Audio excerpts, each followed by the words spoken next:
Okay, welcome back to another episode of the Proper Property Podcast. I'm Luke, and today I'm here with Pearcey, also known as Michael Pearcey to his friends and close family.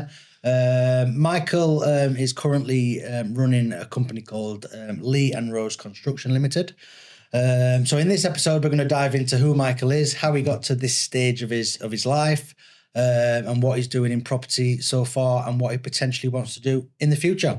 So, welcome, Mike. Nice to meet you. Yeah. Nice to see you even. Michael Pearcey. Yeah. I know you as Pearcey, so I'm just going to call you Pearcey. Yeah, stick to I don't know Pearcey. why I'm using your Sunday name just because we're on a podcast.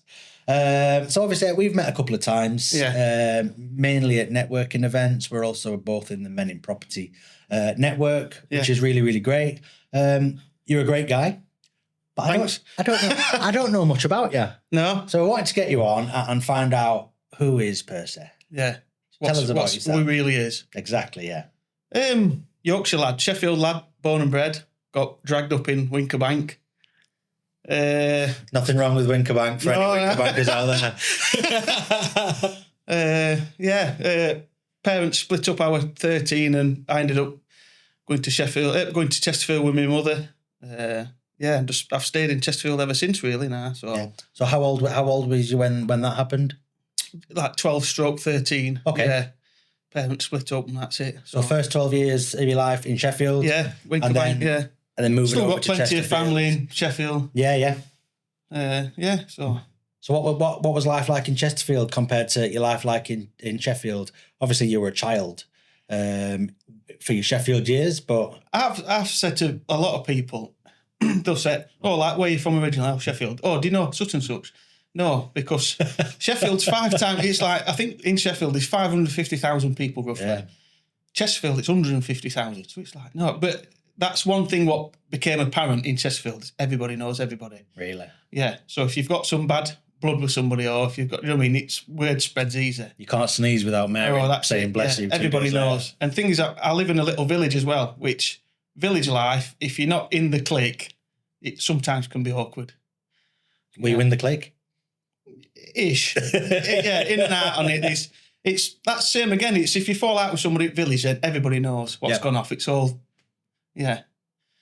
Okay. So, as a child moving to Chesterfield, what were your dreams? What did you want to do? Do you know what? I didn't have a clue. And I've had this conversation more and more this year. You hit 16, you do your GCSEs. I mean, GCSEs were just like another part of life. I didn't really understand what I was doing at that point. And then that's it. You leave school and it's like, right, and you're just like sort of shoved out on your own. And like my granddad was a plumber and I thought, I'll try plumbing or whatever. I ended up going to like some open days at college. I wanted to do roofing because I'd done work experience in roofing at school, and the closest place were Nottingham. I'm not going to get there at 16 at Nottingham, so I ended up going Brick Lane. Sort of a few lads had tagged on, and we all ended up going Brick Lane, to be honest. So we're always, you've mentioned plumbing, you've mentioned roofing, sorry. You've now mentioned Brick Lane. So it was always going to be, trading. I'm going to be in an office, I couldn't think of worse. Yeah. Using paper and pens and that, no chance. Yeah. I need to be out doing something, building something. So it was a case of getting GCSEs out of the way as quickly as you could so you could get on site. Even at college, because obviously there's a lot of theory involved, there's a lot of writing and essays and all that carry on. So even then, you just want to be down to the workshop laying bricks. Exactly. I was just going to say that. You just want to get outside, lay some bricks. You'd be building a pillar or arch or some sort of fancy thing. So was that your first job, Brick Lane? Yeah. Well, I worked for a general builder. Yeah. Yeah. We did a lot of varied stuff, to be honest. We did a lot of rural stuff. So like stonework, and the firm I used to sub out to, they used to build farm sheds. I don't mean like a garden shed, but like proper where they put cows in and stuff. You know what I mean? Glorified shed. Yeah, so there'd be a lot of heavy stuff, concreting and block work. Yeah. Yep. So you're now in Brick Lane or construction. Yeah. Enjoy it? I've always loved my jobs. Yeah. Yeah, I've always loved being on tools. The camaraderie, what comes with it. Well, that was my next question, the camaraderie, because there's always were you ever an apprentice? Yeah, well, while you're at college, you're a 2-year apprentice. They were at third year, option of a third year. Well, I didn't bother with that. So what I want to talk about now that I know that you've been an apprentice, because there's always this apprentice initiation, isn't there? Were you ever done pranks on? Were you ever get pranked? You know, like sending the apprentice to get for a long wait or... No. There were a few what got played on some other lads, but I can't think of any off the top of my head what I'd fell for. But to be honest, I were gullible at that age. I didn't have a clue what I was doing. Yeah. He just turned up to work and just did what he told. So if somebody told me, I didn't know any different. But yeah, I did work for one bloke, Terry will not mind me saying him. And his son come through school and he jumped straight in under his dad. And we were at a little village called Troway, which is just like top Reckington. Yep. Doing this same again, little farm shed built with some horses. And he fell for the classic cement bag over head. One of the lads started pumping away, as you do. Then he was a big lad, James, as well. And I'll show you. And he starts pumping that with Stanley knife straight through. Absolutely covered him. Best thing I've ever seen. And I bet that's a daily thing, isn't it? The joke. Oh yeah, there's always stuff going off. Yeah, tying each other up and yeah. Yeah, good. So could go on forever. So as you progress through the construction world and career, was there anything that you found that was different to what other people were doing? So like people that have got 9-to-5 office jobs, did you have that envy that people were working inside? Did you have that envy that people were potentially getting every weekend off? I mean, in construction, you usually get the weekends off anyway. Is that right? Yeah, I mean, there were a lot of times you had option to work a Saturday. Yep. Obviously, money were always negotiable. But it used to make me... I mean, I weren't overly fussed about being in the office anyway, or being warm, let's say, because obviously winter time, I always wanted to be outside anyway. Yeah. I think they were a little bit of like, sort of, because you used to start, if you were on site work, you used to start at 7:30, so you'd have to be like 7:15, you'd turn up. Early start, tools out, yeah. So you were on site physically for 7:30, even if it were dark, you're still expected to be there. But it used to make me laugh when people say, I've got to be at work for 9. And I'm thinking, that's my morning break. Half 9 or whatever. I think, I would have been at work 2 hours. So obviously there is that early morning start and there is that earlier finish. And what a trend that I've always seen, I've worked in hospitality, hotels, bars, from 2 o'clock, 3 o'clock, maybe sometimes even earlier, the tradies are in the pubs.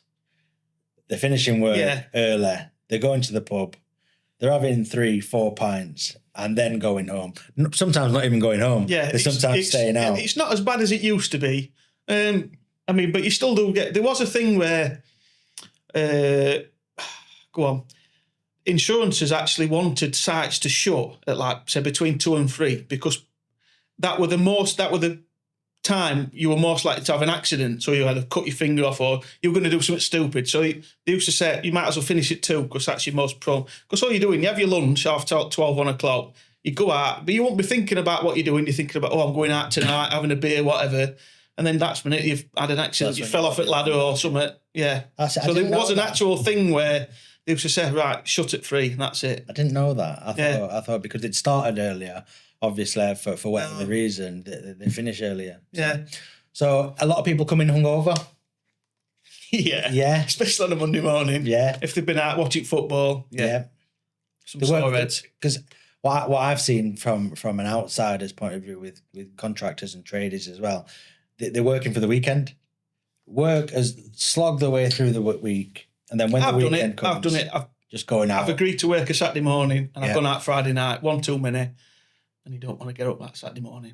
You probably shouldn't even be driving van, to be fair. Yeah. Yeah, it does happen. It still happens now. Have you known people or seen people to be working under the influence? Yeah. Yeah? Definitely. Yeah. You said that straight away. Yeah. It does happen. Yeah. Even though the hierarchy, let's say, will tell you it doesn't, it does happen. Yeah. Yeah. And how is that? Has there been any incidents or accidents that you've been aware of without naming any names or sites? Obviously. Not caused through drink or drugs. I've never known an accident caused by that. That's good. But you're always wary because obviously when you meet lads on site, you'll sort of soon understand if they are doing anything. Yeah. And then obviously that's, especially for me, I was always precaution with them. sort of, you know what I mean, looked after them a bit more. But yeah, I've never known an accident go off. I've been on one site where, I'm not going to say where it were, but it were down south, it were down Kettering, and it were a Kia site, and Kia were like really strict, but they're quite high up quality wise as well. Yep. Everything's above board, obviously. And one of their health and safety executives just did a random visit on site, and obviously everybody signed in that morning, and he went, every third lad he wanted off that register, he wanted them in office to do a drugs test. Yep. We in space of 10 minutes, half of them lads had disappeared. Just got told to either leave site, go to builders' mates, do something. Or they just disappear, got before. yeah, go. And it's like, yeah. That says a lot, doesn't it? Yeah. Well, yeah. Yeah, it says a lot. So how long did you work in construction? Because obviously I know, because I know you've got your own business now, but... I've just turned 38 a couple of months ago, and it's 16 school, since leaving school, so 22 years. Yep. Yes, I've always been in construction, whether it be bricklaying, concreting, whatever, groundworks. Yep. I've always never left construction. Good. So obviously you've got your own business now, Yeah. Lane Rose Construction. When did that launch, and what made you decide, I'm not going to be laying bricks for other people anymore, I'm going to be laying bricks for myself? It's for the last few years, it's always been on the cards, Yep. but it's just sort of having the balls to do it. Leaving site, even though I weren't on books, I was sub-air, I earned decent money, but it's always been like, you're tied to that Monday to Friday, and it's like, I need more time to build. Yep. Obviously, get bigger into property game, if you like. So March time come, and we'd had a bit of a fallout on site. One or two lads were getting fed up with hierarchy, and I took jump. I says, no, that's it, I've done.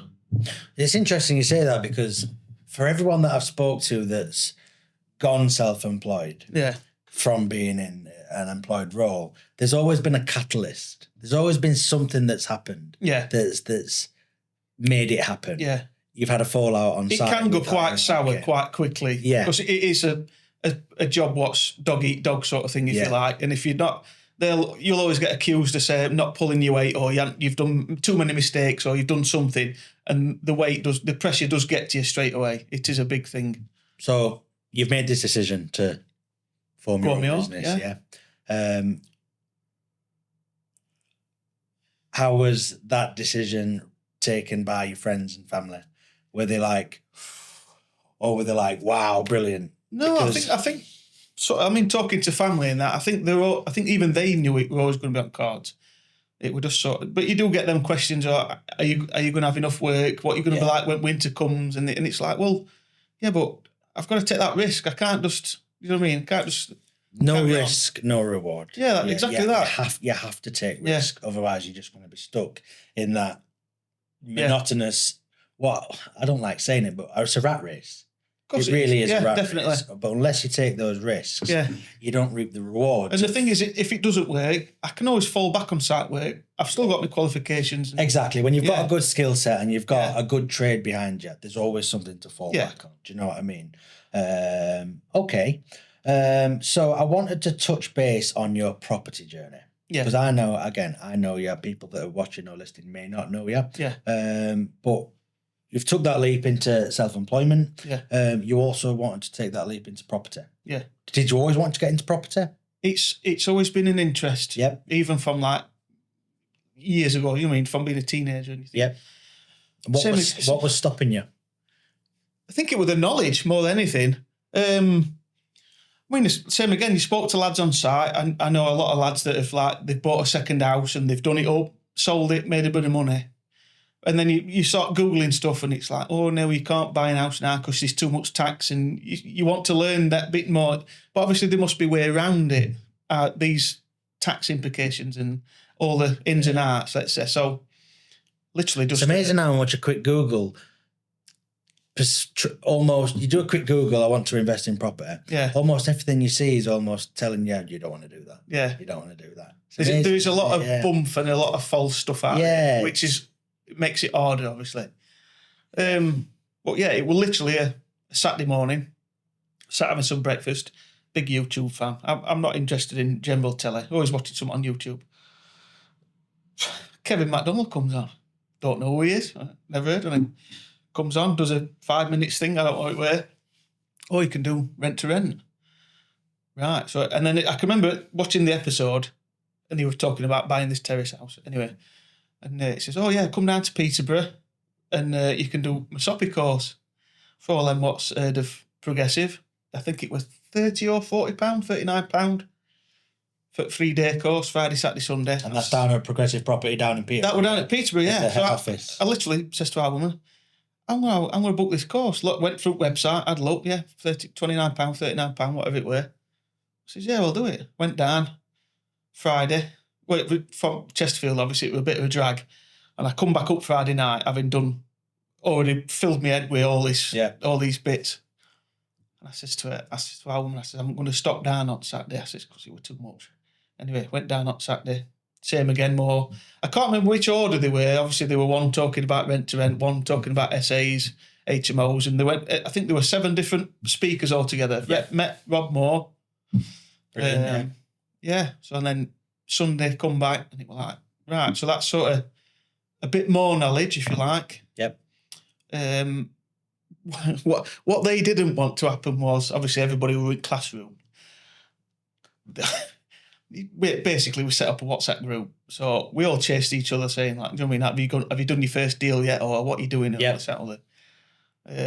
I was talking to one lad, I think you were from Leicester or Colville, somewhere around there. And after a few weeks of like talking back and forth, it was apparent what was going to happen. So to be fair, I got down in dumps about it. I was a bit annoyed. Was this a potential deal that you and this lad were going to be looking at? He didn't seem as like, I was like sort of full on. I want to crack on now. Yeah. I'd got some savings in bank. I want to do something. And he was it's like he weren't interested. That's how it felt anyway. But yeah, literally it was same again, a Saturday night, and I was a bit down in dumps. And I thought, I'll message everybody. I just messaged them all individually though. I didn't put it on chat. Yep. And Alex came back to me straight away. Alex Lee. He says, yeah, I'm doing this and this. So we had a phone call, and he says, look, I've got some spare money. We're basically both in the same boat. Yep. We've both got some money together. And he says, look, he can do spreadsheets, set mortgage up or whatever. He can do the paperwork side, if you like.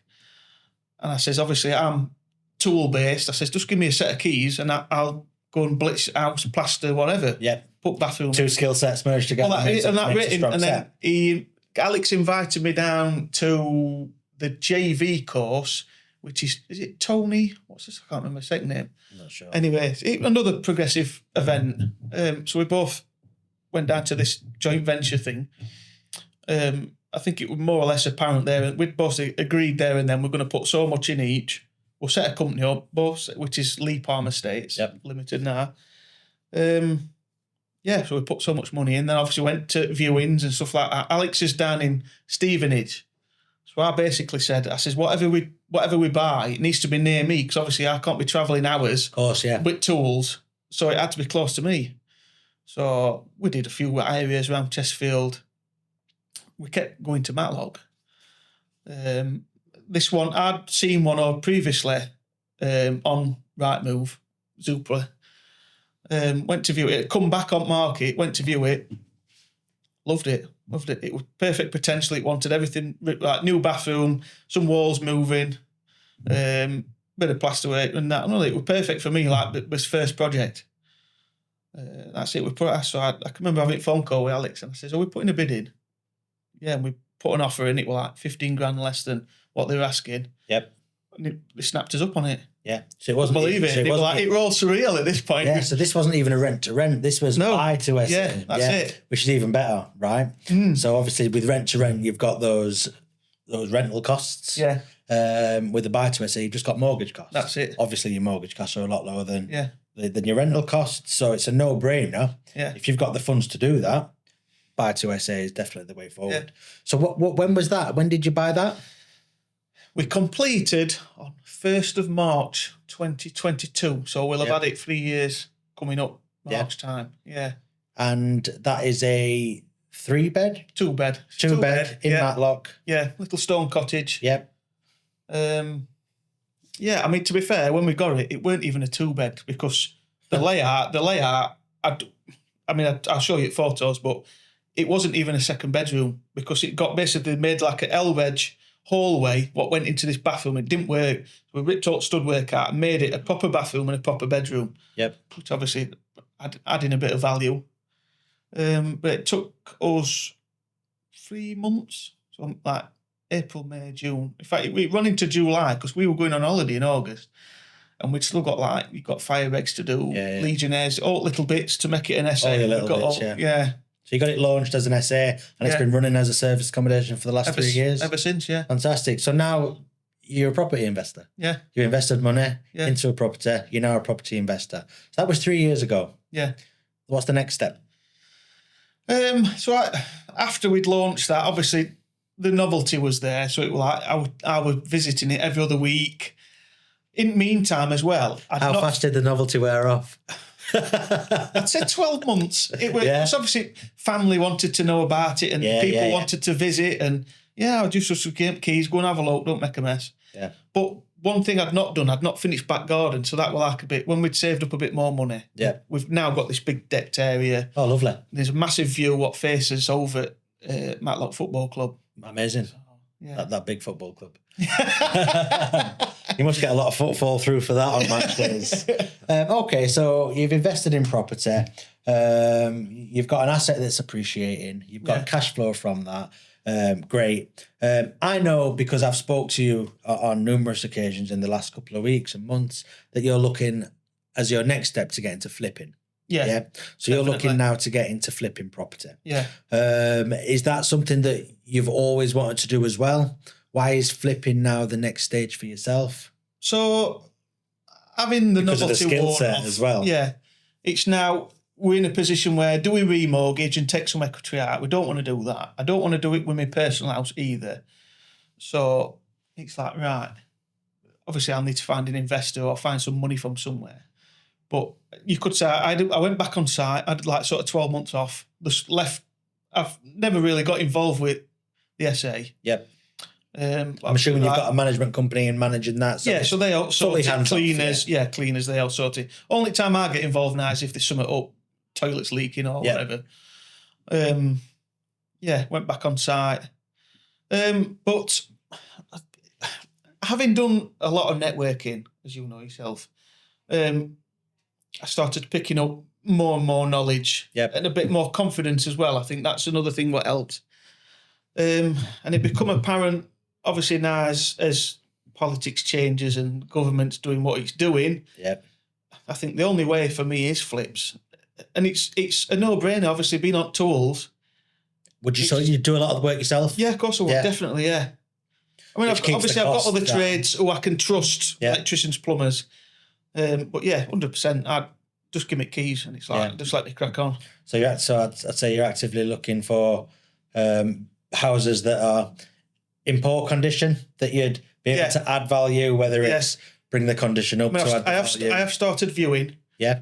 But I think it's, now I've sort of got the buzz for it again, which I do miss. Obviously, when you've got that second property come in and you're painting and doing that, and it's like, oh, this is brilliant. So I've got that buzz back now for let's go again sort of thing. So you're ready to go then. 2026 is like, right, I'm going to do some more due diligence on investments and loaning money and all that carry on. But So what's the goal? 2026, what's the goal? Because I'm massive on goal setting, and if you don't set a goal, you've got nothing to go towards. Do you know what I mean? So I think it's finding an investor. Yep. If it's not an investor, finding some money from somewhere, whether I borrow it off family or whatever. There's a bank down this road that's got shocking security at the weekend. just in case you're interested. That's always a third option. Find an investor or raise the funds. Let's not call it what it is. Raise the funds. And obviously get a property bought and let's crack on. We need to do something now. Well, I'm looking forward to seeing where that goes. And if you ever need any advice or any help, we're always here. You know we are. Brilliant. We speak on a regular basis anyway. We're both in that Men in Property group. Which is a fun chat. Yeah, there's a lot of advice in that, but there's also a lot of bit of banter, piss taking, isn't there? Yeah, we'll not dive into that, but because it's a private group for exclusive members. Yeah. So we touched base previously, well, before the podcast, to understand what your interests were in terms of beyond that and the future. And you mentioned commercial conversions of rural buildings. Is that from your history working on your I think so, yeah. I think it's just purely, you drive around town centres and you see how many buildings are not doing anything. Yeah. And which is sort of ironic when you see like how many building sites there is when they're building on fields, and you think, well, you've got all these buildings here, what you can convert into flats, whatever, apartments. Yeah. And it doesn't seem to be happening enough. Yeah. I think there's a lot of people doing the smaller stuff, like ourselves, doing the 2, 3, 4 beds. But you think, it's like blocks where you get 40, 50, 100 people. Why are we not? I think it's obviously something that will come in later on. Yeah. Potentially. Something definitely does need to be done, because there's so many buildings, even in the city centre. Empty. I live out in Bradfield, and there's these farmhouses that are just sat derelict. That's another one as well. Rural buildings. Like surely someone can come in and just bring that back to life, and it'd be an amazing family. Do you know what I mean? So, 100%. So you mentioned due diligence, which is massive. You need to do your due diligence no matter what you're doing, whether it's any investment, not just in property. Yeah. Is there any due diligence that you've missed in the past that's bit you in the arse, or is there anything that you'd recommend people to check up on? Something about some spray foam, I think. I was just about to say recently, what an idiot. I couldn't believe it. Yeah, so about 4 years ago, we had the dreaded spray foam installed, which at the time, the salesman was stood in our kitchen and he sold it to us right well. He said, yes. They're good at that, aren't they? Yeah, brilliant. To be fair, I mean, I'm not going to slate the stuff because it is doing a job and we can physically see it. Like on a frosty morning, I'm in a row of terraces and ours is always last one to defrost, if you like. So you think, oh, it's obviously doing something. It's keeping that heat in house. And then I kept getting these phone calls saying like, oh, we're independent, like inspectors and all this sort of the. We need to have a look at this, what you've had installed. It's all right, fair enough. This bloke come round, stuck ladder up, stuck his finger in it, and he says, no, it's got to come out. Like, right. So, like, why? And he says, oh, basically, it should have had a vent between the roof, your roof felt itself, and the actual product. There should have been a 20mm vent, and it's not. It's sprayed directly onto felt. Brilliant. So lots got to come out, and it was like, well, how much are we talking then? He says, you're looking roughly $2,000. I'm like, yeah, brilliant. Coming up to Christmas, yeah, I've got $2,000 spare, sound. So I'm going to do some more due diligence into this now, because even though he mentioned it's quite environmentally dangerous, this stuff, and obviously at some point, if I ever want to remortgage or sell it, it's going to have to go. But I've also got to get it signed off as gone. So, but I'm going to leave it while winter, because, like I say, it is doing a job. It's keeping the house warm. But I'm going to see if I can do it a little bit cheaper, or if there's alternative routes I can do. Yeah. So get a bit like quotes. I always get 3 quotes. You get the cheapest, most expensive. The middle one's probably the sweet spot. That's same with due diligence. Get 3 bits of advice. Yeah. Do you know what I mean? If one advice and the other one is completely contrasting, get a third one. And then, so that's my advice for anyone doing due diligence. Yeah. Just like you're quoting, try and get 3 sets of advice. Definitely, yeah. A couple more things from me. You mentioned that you'd started doing a lot of networking before you went into property. Yeah. Do you still do a lot of networking? I'd say I do more now than beforehand. But I think it's more because obviously going on my own as a tradesman, I've then put myself out as a tradesman. I mean, some of it were just literally out patio. They were literally lined up one after the other. Yeah. And now we've come to winter and it's like roofing. Do you know what I mean? Repairs. And is that business that you've pulled from going to networking events and stuff like that? A lot of it, yeah. A lot of it's word of mouth. They said, a couple of tiles off at the roof. Oh, give Pearcey a ring, and it's just word of mouth. Yeah. I've not even had to really advertise that much. Yeah. So from going to networking events, you've not only educated yourself a bit more, you've generated business. Yeah. So the answer to my question is, how important is networking? Oh, you can't do enough of it. You can't have enough networking. And there's plenty of places to visit as well. Yeah. But you'll know yourself in Sheffield. There's loads to go to. Are you allowed to name them? Yeah. So, you've got Pin, which is at Aston Hall. Obviously, Progressives now at Micheal Hotel at Junction 33. Yep. What's the other one? Poppadoms, which is moving next year. That's at Akbar's at Rotherham, but that's moving. I can't think where that's going to. Butlers, I believe, in the city centre, just off West Bar. Yeah. West And Bar. then you've got Property Mix as well, which have got one in Chesterfield and Sheffield. That's on a Sunday morning. Yep. Kelham Island. Yeah. And you've got all these people that have got various different knowledge and experience and trades. Yeah. Yeah. They're gold dust. I can't agree more. Networking events. Johnny, my business partner, Olive, does a lot of more networking than I do. But the value that we get as a business from Johnny and Yasmin and the some that I do go to is you almost forget until you go to the next networking event and you're like, every time I've been, you've got something from it, whether it's a contact, whether it's a bit of advice, or whether it's some business. And I can't think of any networking event that I've been to where I've not walked away with at least one of those. And it's invaluable. It does happen. You think sometimes you can be like, oh, it's a Tuesday night, can I be bothered? And you turn up and you think, oh, I'm glad I've been there because I didn't know this. Every time. It happens every time you go. Every time you get back in car and you're like, I'm so glad I went. Yeah, 100%. I'm so glad I went. So anyone that is thinking about going to any of those networking events that Pearcey just mentioned, we'll pop them in the show notes at the end, but check them all out. They're all really, really good and really, really valuable. I highly recommend it. So anyone that wants to find you on social media, whether it's for construction or maybe they're an investor that has got some funds and they'd like to work with you on a flip project, look into that camera there, tell them who you are and how they can find you. My name's Michael Pearcey, and you'll find me Liam Rose Construction. We're on Facebook and Instagram. Give us a call, give us a WhatsApp, message on Messenger. Perfect. I'll also put the tag in the show notes so you can all find him online there. But I've been Luke. This has been Pearcey. Yeah. Thank you very much. Thank you. Bye.